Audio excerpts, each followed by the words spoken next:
Hello, welcome again to this channel.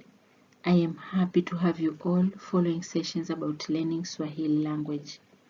Today we are going to look at Swahili verb groups and rules for better understanding and learning Swahili.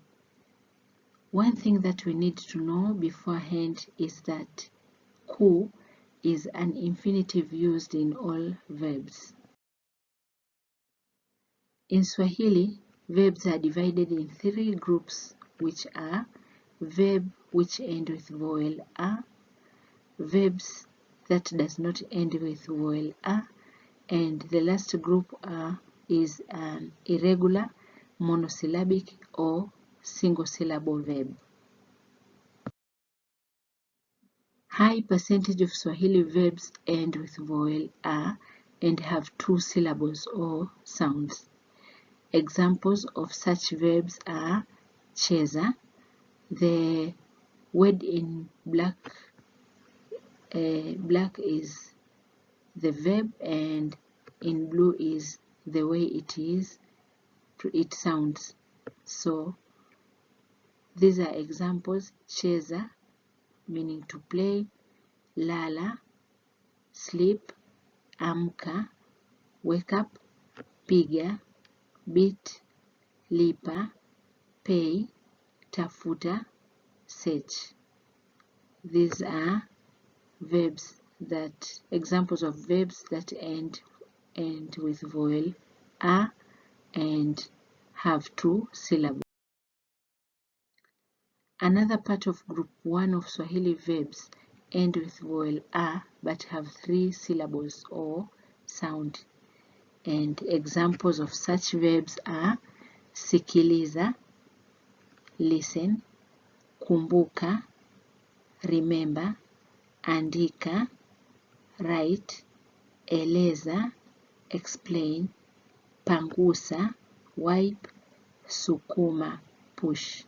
I am repeating this part: sikiliza, listen; kumbuka, remember; andika, write; eleza, explain; pangusa, wipe; sukuma, push. The second group of Swahili verbs that does not end with vowel a, they end with all other vowels a, e, o, u, but not a. Examples of such verbs are samehe, forgive; chezea shere, mock; ishi, live; dhani, think, guess or suspect. Dhani has three meanings. Choma mchango, have breakfast; haribu, distract; sahau, forget. So here you can see the vowels a from samehe, chezea shere; ishi, I from ishi and dhani; o from choma mchango; u from haribu and sahau. The third group of Swahili verbs are irregular, monosyllabic or single syllable verbs. These are just one syllable and are complete when they have an infinite ku. When you remove the infinitive ku, it does not give any meaning. Examples of such verbs are kula. Kula is to eat or eat; kunywa, to drink or drink; kuja, to come or come; kufa, to die or die; kupa, to give; kwenda or kwenda is to go. When you remove ku in the first and second groups of Swahili verbs that end with vowel a, both 2 and 3 syllables, as well as the one that ends with all other vowels but a, you remain with the root of the verb.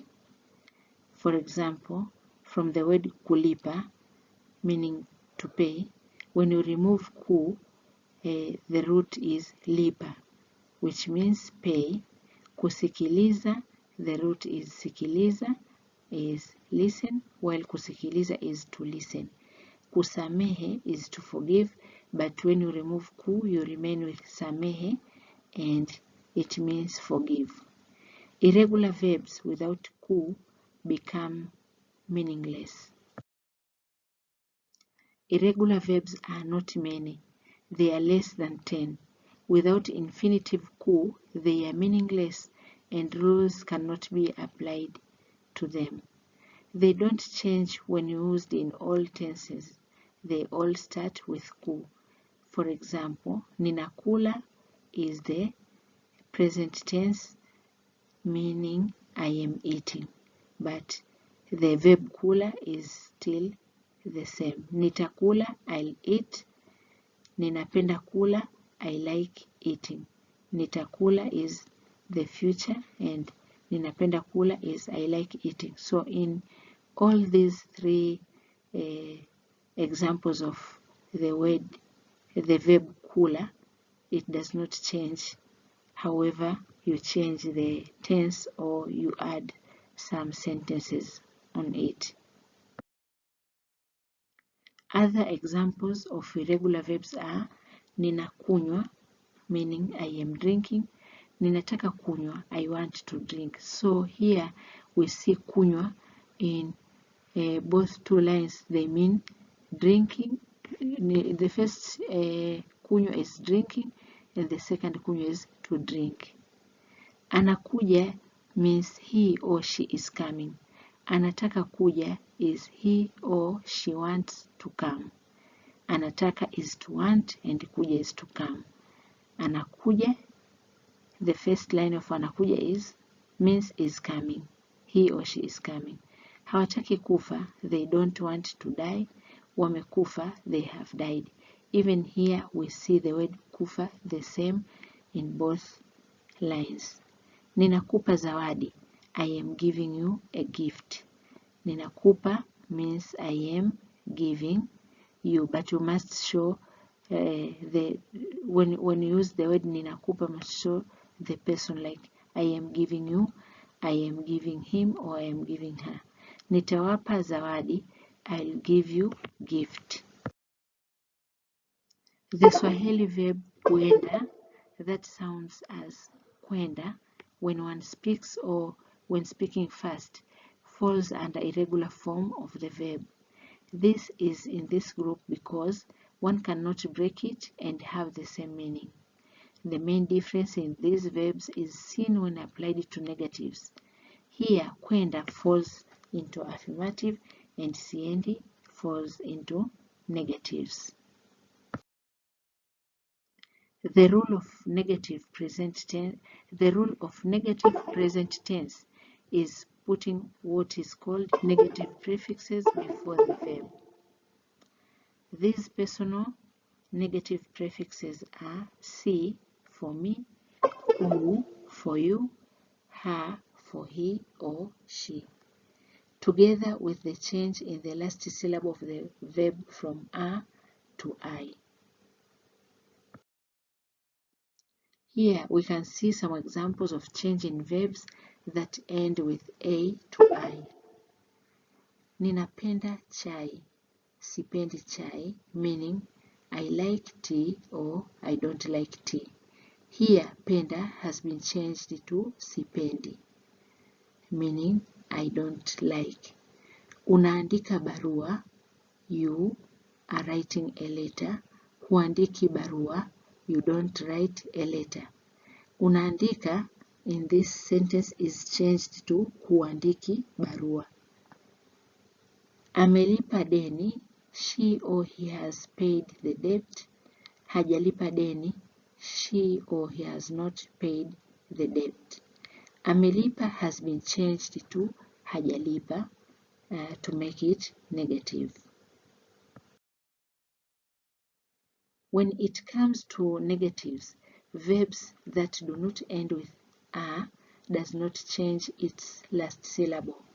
Also, personal negative prefix remain the same. Examples: ninaishi, I live. Siishi, I don't live. Nimesahau, I have forgotten. Sijasahau, I have not forgotten. Anafikiri, he or she thinks. Hafikiri, he or she does not think. Samehe, forgive. Husamehe, you don't forgive. The translation of husamehe is you don't forgive and not he does not forgive. When changing the third group of irregular verbs into present negative, the last vowel a changes to e, while the infinitive ku goes away. Ku goes away because it is incorrect to say in Swahili verbs such as sikuli for kula or sikunywi for kunywa. Examples of negative irregular verbs are ninakula, I eat, sili, I don't eat. Here we see that it's not sikuli, it is sili. Ninakwenda, I am going, siendi, I am not going. And here we see the vowel a is seen in a negative word for siendi. But ninakwenda is positive and siendi is negative. Atakunywa, he or she will drink. Hanywi, hatakunywa or hanywi is she or she will not drink.